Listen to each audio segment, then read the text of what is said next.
اللہ علیکہ یا رسول اللہ صلی اللہ علیکہ یا حبیب اللہ صلی اللہ علیکہ یا رسول اللہ صلی اللہ علیکہ یا حبیب اللہ صلی اللہ علیکہ یا رسول اللہ صلی اللہ علیکہ یا حبیب اللہ.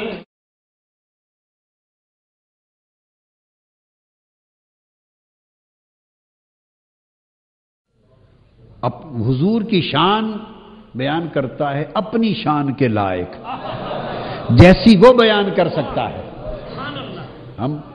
ہمیں کیا معلوم کہ حضور کی شان کیا ہے اور کیسے بیان کرنی ہے؟ حضور کی شان وہی جانے جس نے وہ شان دی ہے، جس نے حضور کو اس شان سے نوازا ہے اسے ہی معلوم ہے نا کہ میں نے کیا شان دی ہے اور کیا کہنا ہے. ہم تو ایسے بس جو کچھ ہماری سمجھ میں آیا ہم تو وہی کہتے ہیں نا.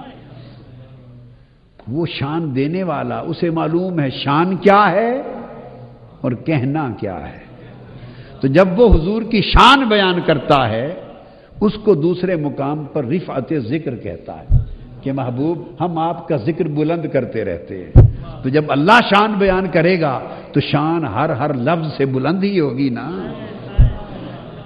اللہ ہر لفظ جو بولے گا حضور کی شان بیان کرنے میں، حضور کی ثنا میں، تو حضور کی شان لمحہ بلمحہ بلند ہوگی. تو چونکہ بلند ہوگی اس لیے فرمایا وَرَفَعْنَا لَكَ ذِكْرَكَ. اور ملائکہ کے سامنے اللہ تعالی حضور علیہ السلام کی حمد و ثنا کرتا ہے، شان بیان کرتا ہے. تو امام بخاری حضرت ابو العالیہ التابعی کی روایت سے بیان کرتے ہیں کہ ملائکہ کے اجتماع میں اللہ تعالیٰ کا حضور کی شان بیان کرنا یہ معنی ہے ان اللہ و ملائکتہ یصلون علی النبی. یہ ہے درود پڑھنے کا معنی. اللہ یہ درود پڑھتا ہے حضور. اور وہاں بس ایک ہی جلسہ ہوتا ہے، جلسہ شان مصطفیٰ، اجتماع شان مصطفیٰ، اجتماع ثناء مصطفیٰ، اجتماع ذکر مصطفیٰ، اجتماع رفعت مصطفیٰ، اجتماع عظمت مصطفیٰ، اجتماع منزلت مصطفیٰ. بس. اور وہاں ایک ہی خطیب ہے، کسی اور خطیب کی مجال نہیں کہ دم مارے. اور وہ خطیب خود خدا ہے اور سامعین کل ملائکہ ہے. خطیب بھی ایک، ہمیشہ موضوع بھی ایک، ثناء مصطفیٰ، حمد مصطفیٰ. چونکہ اسے معلوم تھا کہ میں نے قیامت تک فرشتوں کے اجتماع ہمہ وقت کر کے مصطفیٰ کی شان ہی بیان کرتے رہنا ہے اور مصطفیٰ کی حمد، تعریف، حمد بیان کرتے رہنا ہے. معلوم تھا کہ منصوبہ کیا ہے، کیا کرنے والا ہوں. لہذا پہلے ہی اس نے نام رکھ دیا محمد، وہ ذات جس کی بار بار تعریف کی جائے اور بے حد و حساب حمد کی جائے. الذی یحمد حمدن بعد حمدن و مرتن بعد مرتن و کرتن بعد کرتن. وہ ذات جس کی بار بار حمد ہی کی جاتی رہے، شان ہی بیان ہوتی رہے. اور کرے کون؟ اللہ. سنے کون؟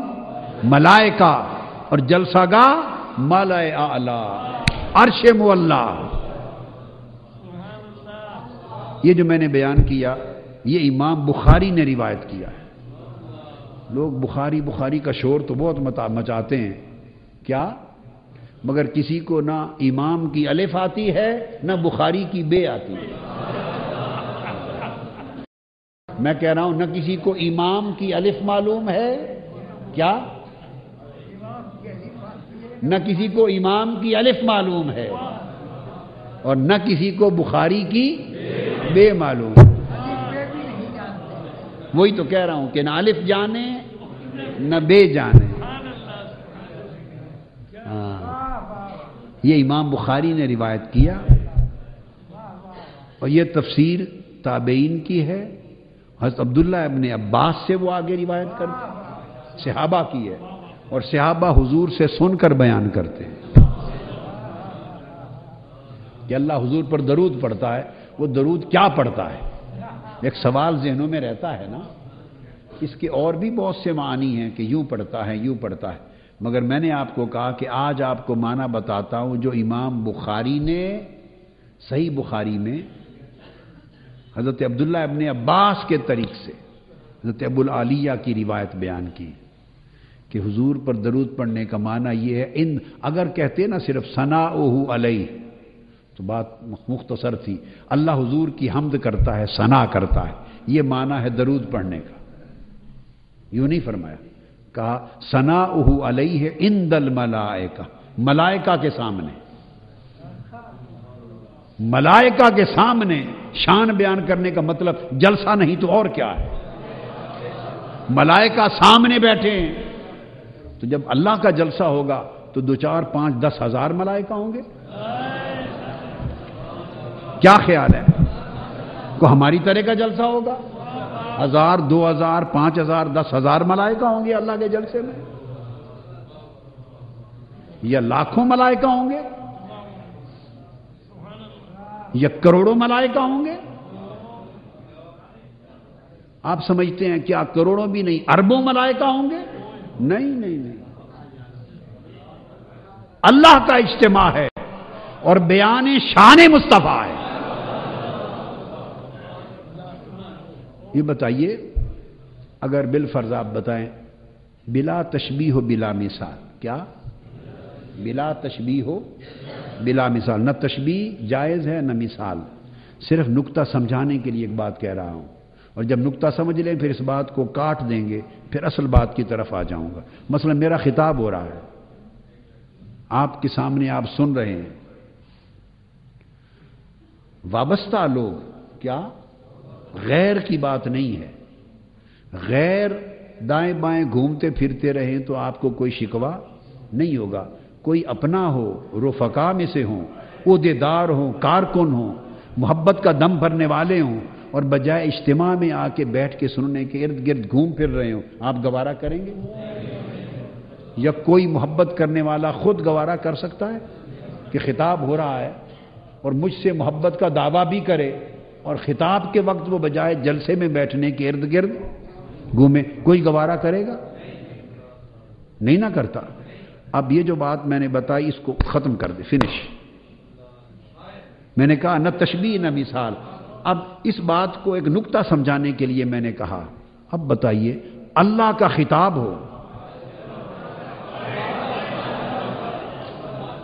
تو کیا کوئی فرشتہ گوارا کرے گا یا اللہ کی عزت گوارا کرے گی کہ میں خطاب کر رہا ہوں اور فرشتے ارد گرد گھومتے رہیں؟ میری بات سمجھ آئی ہے؟